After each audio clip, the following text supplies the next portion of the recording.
Assalamualaikum warahmatullahi wabarakatuh. Perkenalkan, nama saya Muhammad Fala Ardan, mahasiswa Universitas Erlangga, Prodi S1 Manajemen Fakultas Ekonomi dan Bisnis.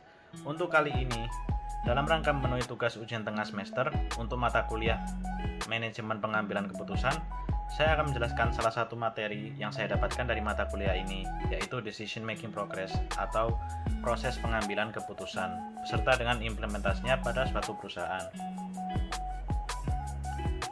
Sebelum kita ke inti dari materi ini, tentunya kita perlu tahu apa itu Decision Making Progress. Proses pengambilan keputusan atau Decision Making Progress adalah serangkaian langkah yang diambil oleh seorang individu untuk menentukan pilihan atau tindakan terbaik untuk memenuhi kebutuhan mereka. Dalam konteks bisnis, ini adalah serangkaian langkah yang diambil oleh manajer dalam suatu perusahaan untuk menentukan jalur yang direncanakan untuk inisiatif bisnis.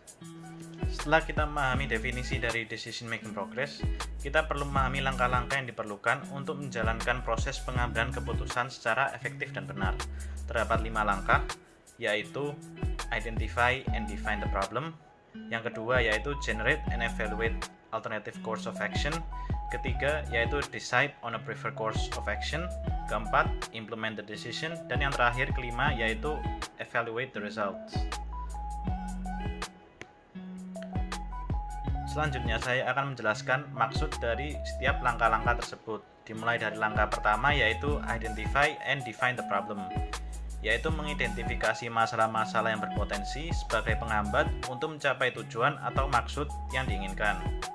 Kita harus memahami permasalahan yang kita hadapi serta mengetahui penyebab dari masalah tersebut.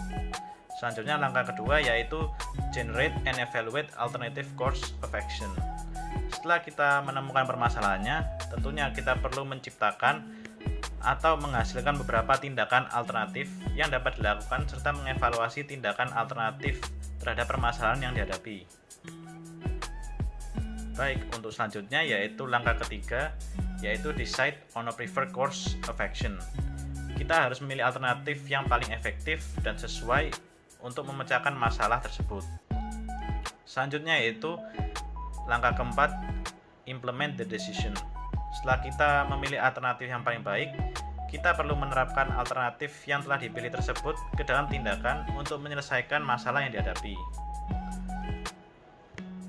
Untuk selanjutnya yaitu langkah terakhir, Evaluate the Results.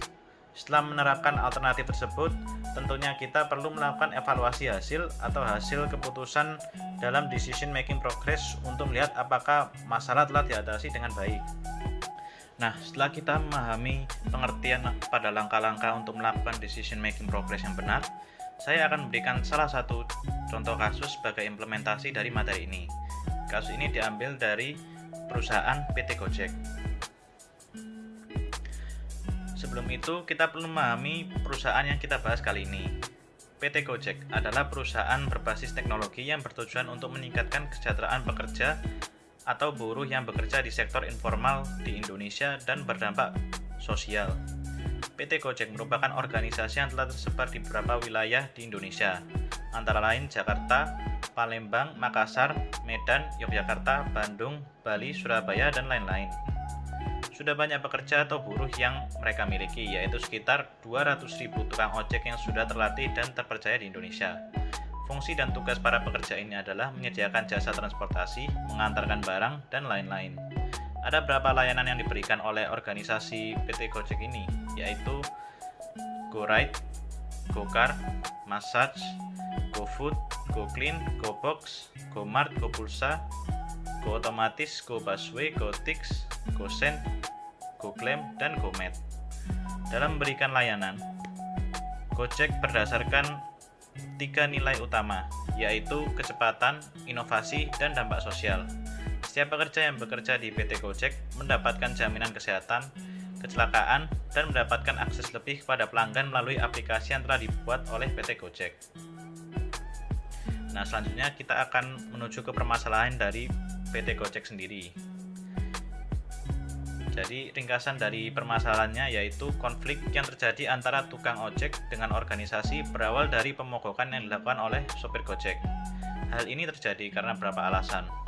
hak pekerja sopir belum terpenuhi sehingga ada keinginan dari para mitra untuk membentuk serikat pekerja.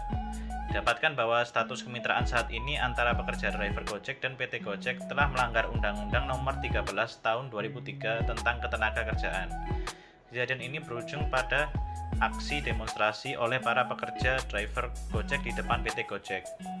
Meskipun telah dimediasi antara pembelaan kedua belah pihak, tetapi masih belum menemukan cara atau solusi terbaik. Negosiasi selalu menemui jalan buntu. Nah, setelah membaca ringkasan kasus dari Gojek tersebut, saatnya kita mengimplementasikan langkah-langkah decision making progress pada kasus ini. Langkah pertama yaitu identify and define the problem. Berdasarkan kasus tersebut, terdapat 2 poin permasalahan yang saya temukan dari kasus tersebut, yakni pertama, para driver Gojek melakukan pemogokan. Hal ini terjadi karena hak-hak pekerja sopir Gojek belum terpenuhi. Dapatkan bahwa status kemitraan ini antara pekerja driver Gojek dan PT Gojek telah melanggar Undang-Undang Nomor 13 Tahun 2003 tentang Ketenagakerjaan. Poin kedua, yaitu para driver Gojek menuntut perubahan sistem kepada Gojek. Adapun tuntutan mereka yaitu pertama, ada keinginan dari pekerja driver Gojek untuk minta diangkat menjadi karyawan. Namun permintaan ini ditolak oleh PT Gojek. Kedua, kemudian menurut para pekerja driver Gojek bahwa PT Gojek telah melanggar Undang-Undang Nomor 13 Tahun 2003 tentang Ketenagakerjaan. Kita akan lanjut ke langkah kedua, yaitu generate and evaluate alternative course of action. Pada tahap ini terdapat 2 bagian, yaitu yang pertama generate, yaitu menciptakan beberapa alternatif dari masalah tersebut. Yang kedua yaitu evaluate, mengevaluasi alternatif tersebut. Pada generate, terdapat 2 alternatif yang saya dapatkan, yakni yang pertama, perusahaan harus dapat menyelesaikan konflik secara internal, dan kedua, perusahaan harus memahami dan mendengarkan keluhan dari para karyawannya. Untuk evaluate, didapatkan bahwa Gojek perlu bekerja sama dengan pemerintah. Hadirnya pemerintah dianggap penting karena apabila penyelesaian konflik tersebut hanya dilakukan oleh pihak yang bersangkutan, maka sangat minim ditemukannya penyelesaian yang win-win solution. Selanjutnya kita akan lanjut ke langkah ketiga, yaitu decide on preferred course of action. Menurut saya alternatif terbaik yang dapat dilakukan oleh Gojek adalah berkoordinasi dengan pemerintah untuk mensosialisasikan kebijakan yang ada. Karena perusahaan tidak selalu dapat memenuhi permintaan para karyawannya karena terhalang oleh beberapa kebijakan yang ada. Sehingga dalam hal ini, hadirnya pemerintah sekiranya dapat menemukan solusi di antara keduanya tanpa adanya kerugian dari masing-masing pihak. Baik, selanjutnya yaitu ke langkah keempat, yaitu implement the decision. Pada tahap ini terdapat 3 poin untuk melakukan implementasi alternatif tersebut, yaitu poin pertama, Departemen SDM membantu untuk menampung keluh kesah karyawan dan menjadi jembatan antara mitra dan perusahaan. Kedua, yaitu perusahaan mensosialisasikan terkait kebijakan yang ada kepada para mitra-mitranya. Dan poin ketiga, yaitu para mitra Gojek diusahakan untuk mengutarakan keluh kesahnya secara internal ke perusahaan agar permasalahan tidak membuat ricuh seluruh pihak terkait. Selanjutnya kita akan ke langkah terakhir, yaitu evaluate the results. Setelah kita mengimplementasinya, kita harus mengevaluasi hasil dari alternatif tersebut. Menurut saya, dengan Gojek menyelesaikan konflik dengan berkoordinasi dengan pemerintah merupakan tindakan yang bagus. Karena dengan itu para mitra dapat memahami situasi seperti kebijakan-kebijakan yang berlaku. Pihak Gojek juga perlu mendengarkan keluh kesah mitranya agar merasa didengar dan konflik yang terjadi pada Gojek tidak akan meluas dan menjadi bahan pembicaraan untuk publik. Baik, sekian penjelasan materi tersebut saya cukupkan. Jika ada kesalahan kata, saya mohon maaf. Terima kasih atas perhatiannya. Wassalamualaikum warahmatullahi wabarakatuh.